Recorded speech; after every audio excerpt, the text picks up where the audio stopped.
Actors, we've all got issues, so let's talk about them. I'm Juaniala, and welcome to Actors with Issues. Each week, we bring you interviews with actors from across TV, film, and Broadway, taking many deep dives into their careers and getting into the successes, the struggles, and of course, the issues that they face as actors. That's enough about us. Let's dive into the episode. Today's guest is a delightful and hilarious actress you've seen in Get Shorty, Young Sheldon, and CBS's biggest new comedy of last season, Ghosts. Here to talk with us all about season 2. Please welcome to the stage Miss Alberta herself. It's Danielle Pinnock. Danielle, welcome to the show. Thank you for being here. Oh my gosh, thank you so much for having me. I'm excited. So before we dive in, we always start with a quick rapid fire game called Getting to Know You. Just throw some quick questions your way. We always Okay. start with coffee or tea?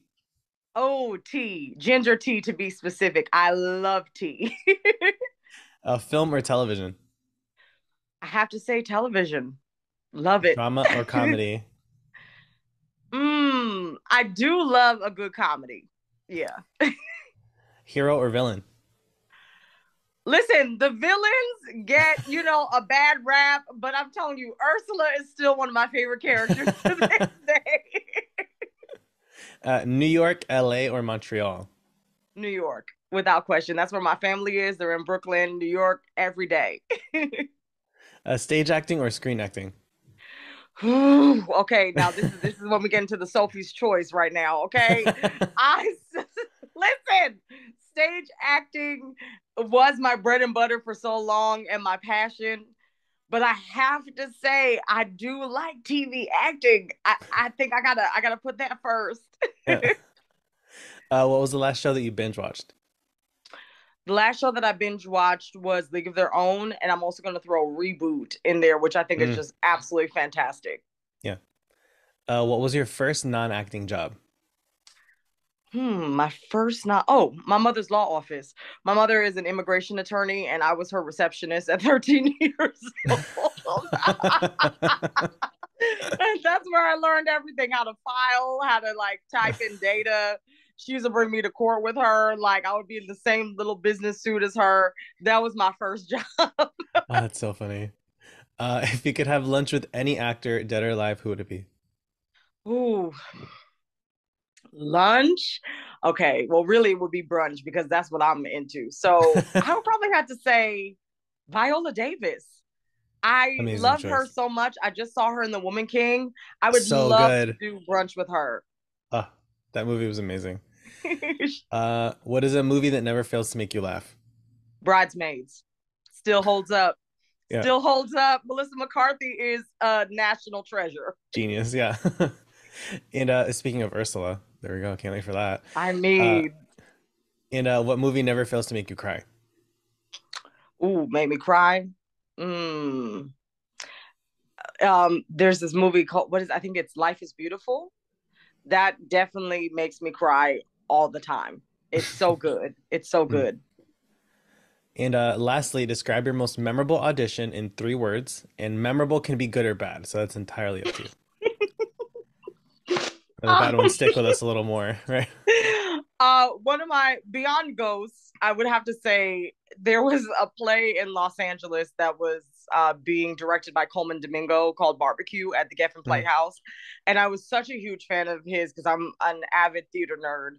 So I remember flying in on Spirit Airlines and I was like, I'm going to book this role by hook or crook. I was living in Chicago at the time.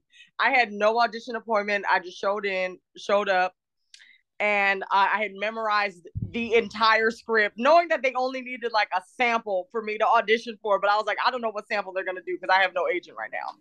So I walked into the audition, and they were like, "Hi, how are you? What role are you auditioning for?" I was like, "All of them," and they were like, "Okay."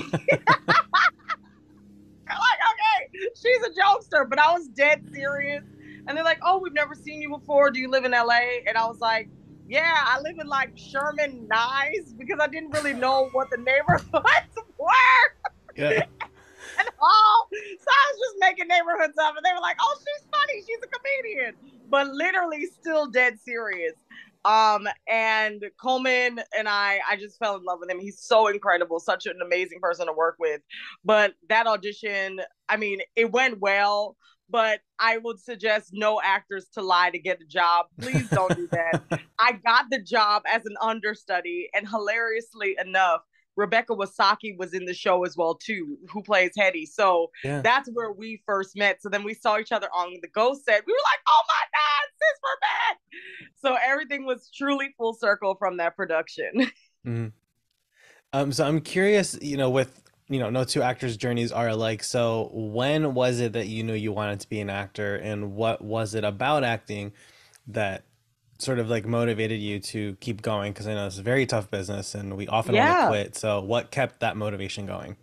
Oh dear God. Well, I have to say community first. I have the best actor community in the world, and my friends are everything to me. And I also have to say my mom is a great motivation for me as well to keep going. She's like one of my biggest supporters ever. But the thing that made me decide to become an actor, I kind of fell into it by accident. Like I'll go all the way back. Fifth grade play, we were doing this horrific production of Aladdin and the Wonderful Magical Lamp. I was playing Jafar's sister, so that should show you how bootleg the production was.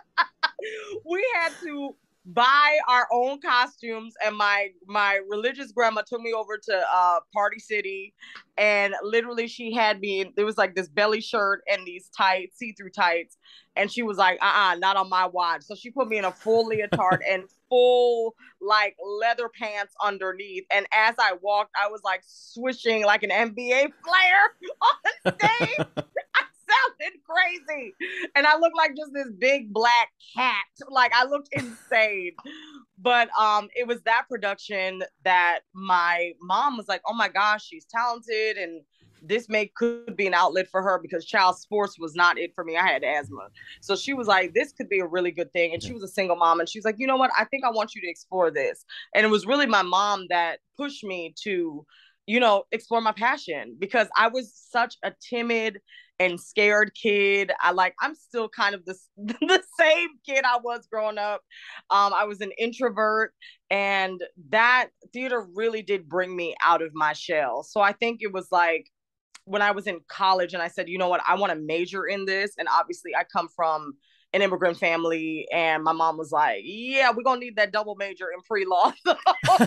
She's like, "Yeah, I support you with this theater thing, but we need a backup." Yeah. So I actually double majored in political science and was doing this play called In Conflict, which was a documentary play where this woman, Yvonne Lottie, went and interviewed all these soldiers that came back home and what it was like for them. And we performed as the veterans. And it was an incredible production. The veterans came to see the show. The show blew up. Um, it ended up touring at the Edinburgh Fringe Festival in Scotland. We were at the Long Wharf in Connecticut. We ended up being off Broadway for a year with the Culture Project. And I was making money like as a 19-year-old in the arts. So I was like, you know what? I think I'm gonna stick with this. But Yeah. it was the production that it really did ended up changing my life. And I'm so thankful for it, because I'm like, thank God, because I'm still here now. I'm still cooking. you know, it's been a lot of no's on my journey. And to finally have the big yes with Ghost just meant the world to me. So I'm excited to be on this show and so honored. Having interviewed so many actors at this point, and being an actor myself, it's always like those 100, if not more, no's that will get you a yes, even if it's like a two-line co-star, it's something, and it's that yes that finally, because I feel like at any point were you sort of on the border of quitting? Because I feel like every time you get a Oh, yes, you're like this close to saying I'm out. you don't even, there was one year that I had so many auditions and they all were no's, that I ended up getting, and I've never talked about this publicly, like I got like audition anxiety. So I just stopped auditioning, and my agents were like, "What are you doing?" And I'm like, "Listen, if it's not a self-tape, I'm not going in." I was like, because I can't deal with any more no's. I was in bed like completely depressed. Like, why can't I book something? Is there something wrong with me? And you do tend to go into those spaces because, it's not like we have our violin and we can just pack up the violin. Like, this is our instrument. Mm. So when you keep getting kind of like battered down and stuff, it takes a toll on you. And I got so scared of going out there and putting myself out there and memorizing the lines and giving my all, and just to hear, oh my gosh, we love her, but no, you know. Yeah. So there was a year I stopped auditioning completely, and I remember getting this one self tape. My family was going to India for a wedding, and I was like, nope, I'm not doing the tape. I'm going to India. I've always wanted to go. I was like, nope, I'm not doing the tape. And my manager was like, look, if it doesn't happen, don't act anymore. Like, let's just see what happens with this tape, please. So my very dear friend, Davine Joy Randolph, who is this Mm-hmm. incredible actor that I'm sure some of y'all already know.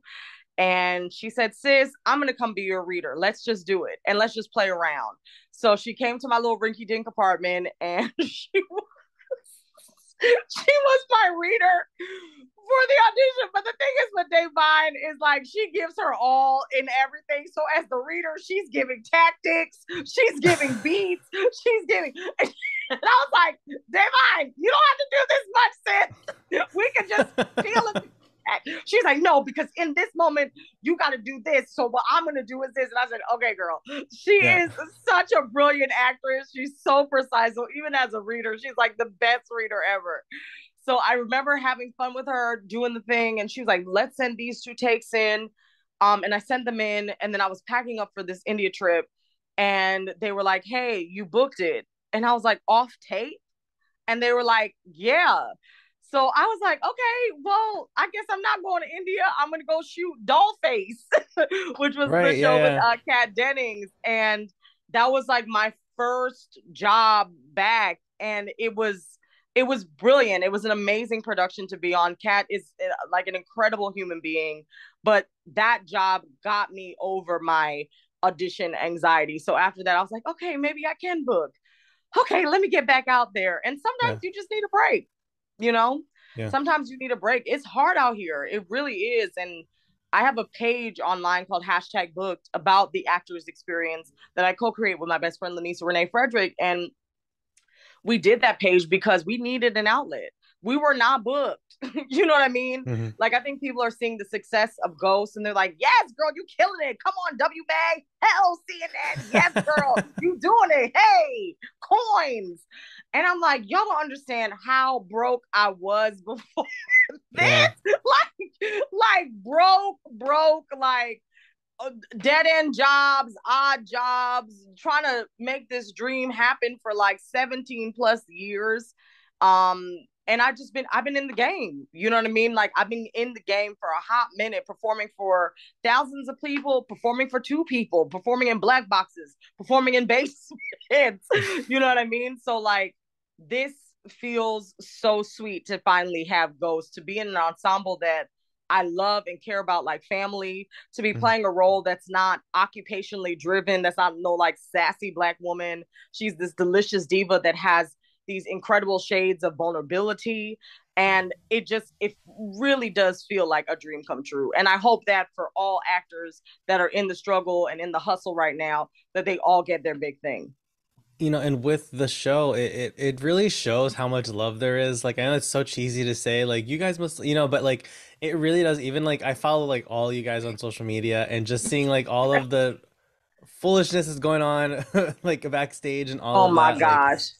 We be cutting up, whether it's Richie terrorizing Brandon and having him scream all the time, yeah. or the girl. Like, the thing that I love most about the Lady Ghost is that we're so chill, and most of our group text is like us sharing houses that we won't never be able to afford. So we're like, girl, look at this, 35 million, come on. Like 18 bathrooms, I'm here for it.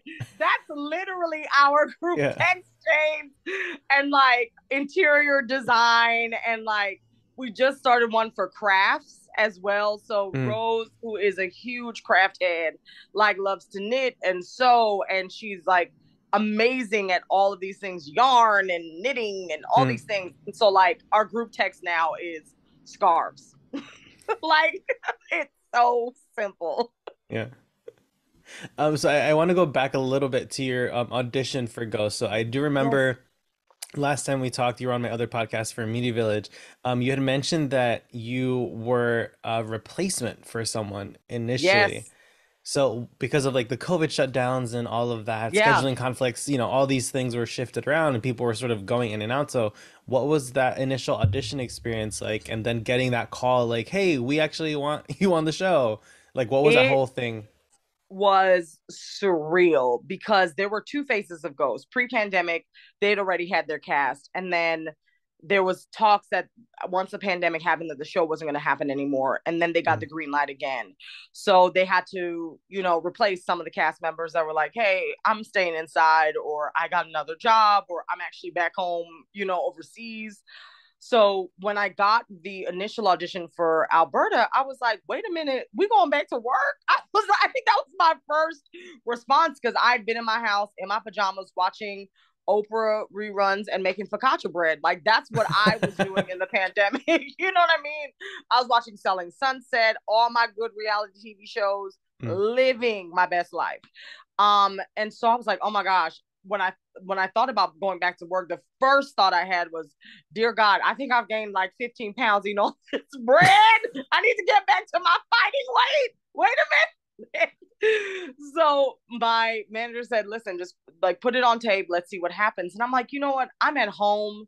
I I'm just gonna just try to gather some things. I want to give my all for this because I love this role. This character sounds hilarious. So I found my 30th birthday dress in my closet, this little sparkly ASOS dress. I bought this $20 faux fur from Amazon Next Day Prime. Amen for that. And I borrowed my mom's shake and go wig that she had. And I had this little red hat for a production of Major Barber that I did in Chicago. And I was like, this hat's going to set it off. You know how actors, they have that thing where they're like, this is the thing. This This is is it. the booking hat. Yeah. This is it. I did my audition in my kitchen, and my husband, who is British, was the reader reading for Thorfinn. Oh And my God. I was like, this is all a disaster, but who knows? This might work out. So literally the next day they said, hey, you're going to have a screen test. And for those that are listening, basically a screen test is when all of the producers from the networks come and they watch you do it live. So they said, we're going to do this on Zoom. And I never really worked on Zoom in my life. I'm a Skype Mm. girl. Like that's how far back I go. So I was like, what is Zoom? So they walked us through it. I got on the Zoom. It was Joe Porter and Joe Wiseman and Trent O'Donnell, who directed the pilot. Mm. And I saw all these other little black boxes. It was like 36 of them. And I'm like, who are these other people here that are in these black boxes? It felt very much so like Black Mirror. So I'm like, okay, let me just do my thing. But I was comfortable. I had my house slippers on. I still had the same outfit on. I had my pajama bottoms on the bottom. They couldn't see it. And I remember doing my first scene and I messed up on a line. And they were like, okay, yeah, I think we got it. I think we got it. And for some reason, I've never done this in an audition before. And I really have to attest to being me comfortable in my own home. That I was Mm. like, y'all didn't get it. Stop lying. We're going to do that again. I've never said that. And I was like, girl, these are producers. What's going on? Get it together. I was like, y'all didn't get it. Come on, let's do it again. And they're like, okay, yeah, let's do it. So I did a bunch of takes.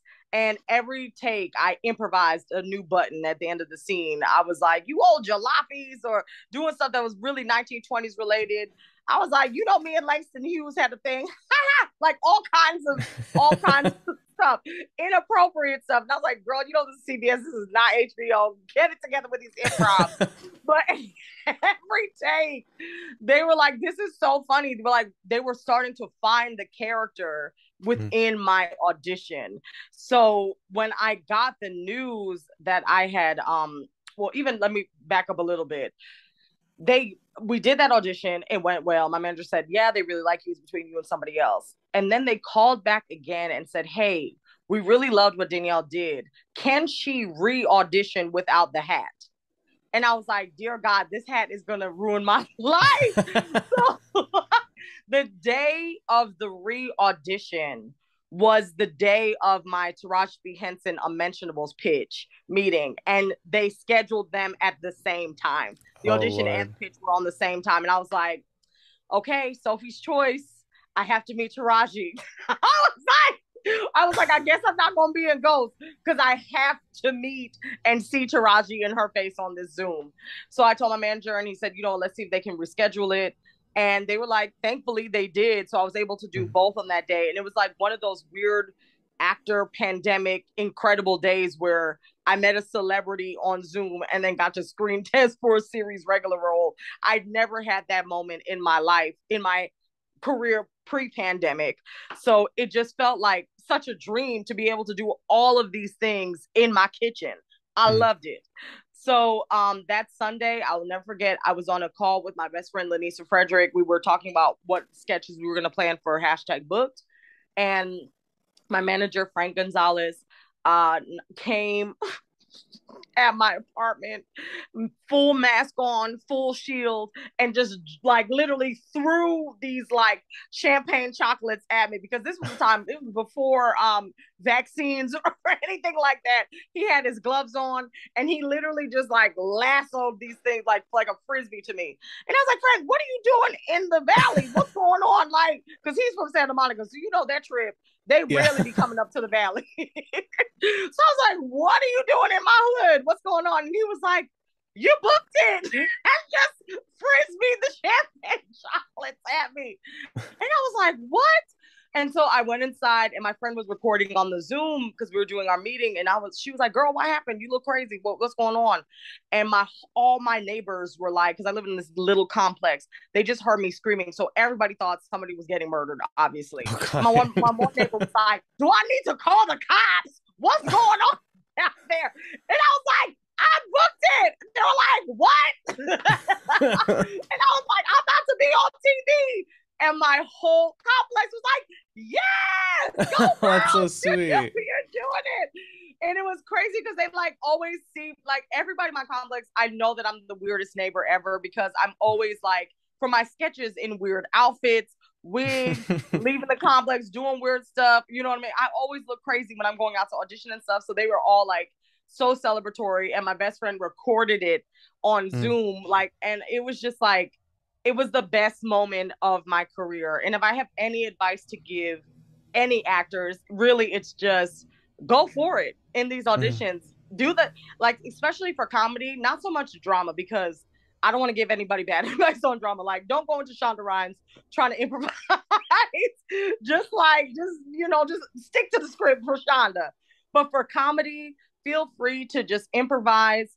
Think of little beats and things that you want to do that are fun in the scene. Like, break it down in fun and interesting ways that would like serve the character. Because I think a lot of times when we get these auditions, because sometimes people get a lot of auditions at once, it's like, okay, let me just do this. Let's just see. But like, take the time to make something very specific to you in the role, and like improv, like those buttons, they're waiting to see what you're going to do. You know what I mean? They're waiting to see what's going to come out your mouth. So I think that helps me book the job for sure.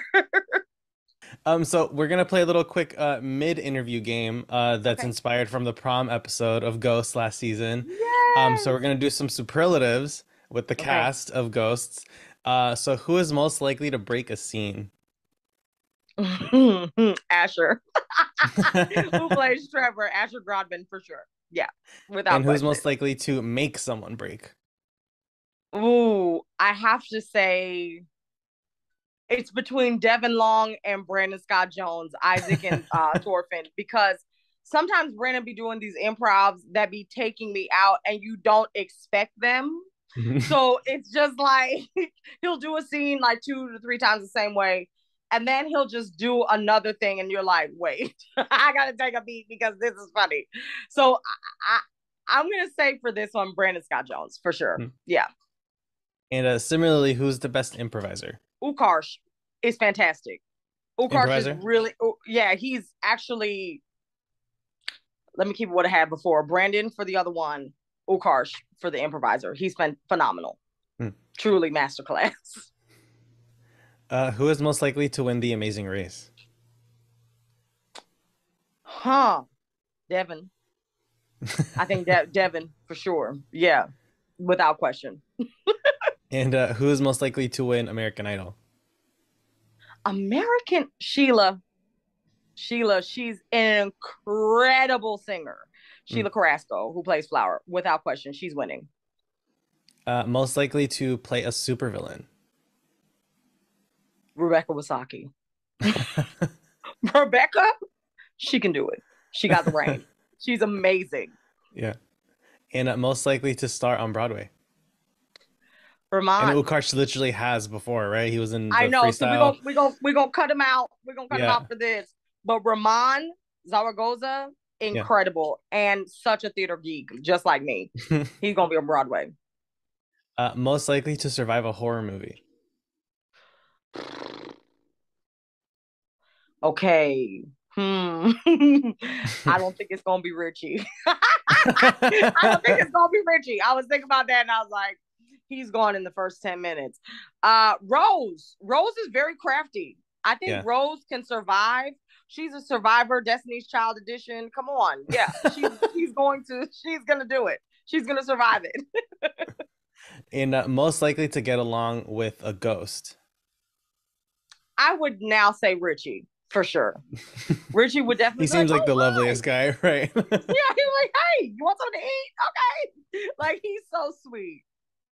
And last one, most likely to hide their PSL? Pumpkin Wait, spice what's a latte. PSL? Pumpkin spice latte. Oh, It's that me. time of year. I never had a pumpkin spice latte before, but I do like to hide my treats because everybody always wants to share stuff, and I'm like,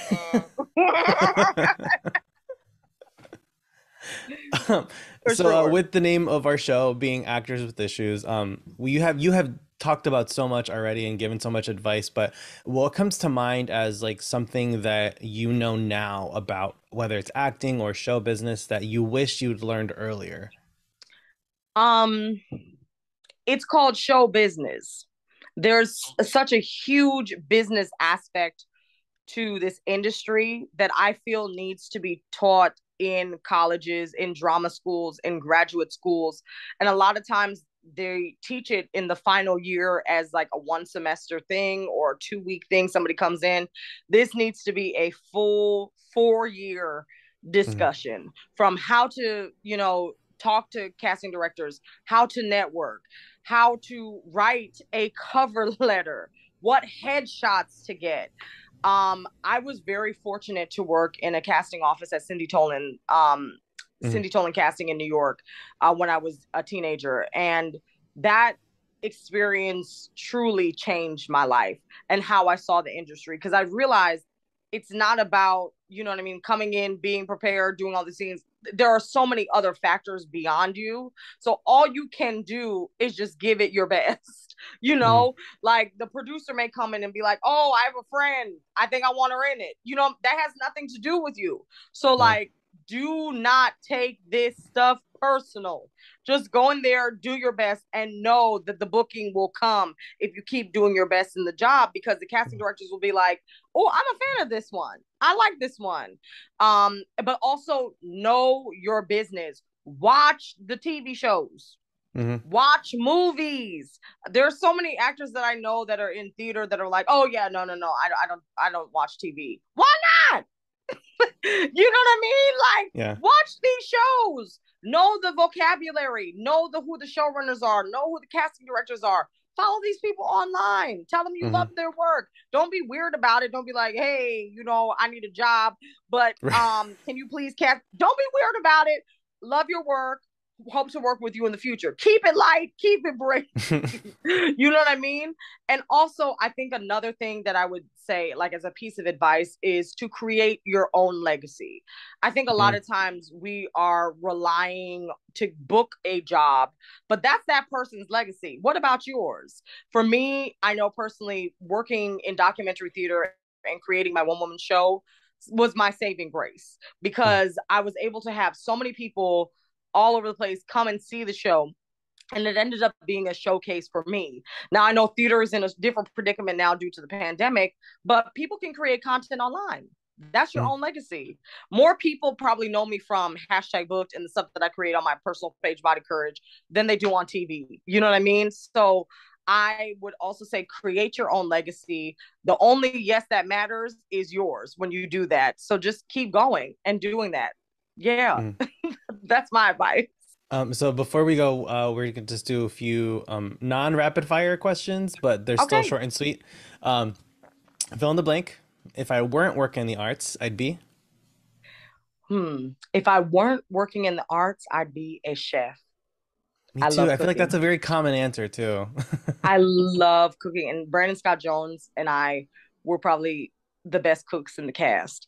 And that's how we became really close, because literally all of our conversations are about sharing recipes. Like he'll just come into the tent, he'd be like, "So I made a rotisserie chicken." I'm like, "How did you make it? What was the crust? Did you do butter? What was time involved? Like, what's going on?" Like literally, we love Mm. that. What role have you had the most fun playing? I well, as much as I love Alberta, and I think she is phenomenal, and she's the gift of my life and career. I just played a role recently in my very first movie, um, that I think takes the cake, and I'm really excited for people to see it. I can't talk much about it, but Mm. that role is so different from me and Alberta and all the other roles that I've played in the past. I cannot wait till people see her. What is the best advice you've ever gotten? Feel the fear and do it anyway. That's the best Love that. advice I've gotten. And that's from my mother-in-law, Maureen Wallace. Shout out to her.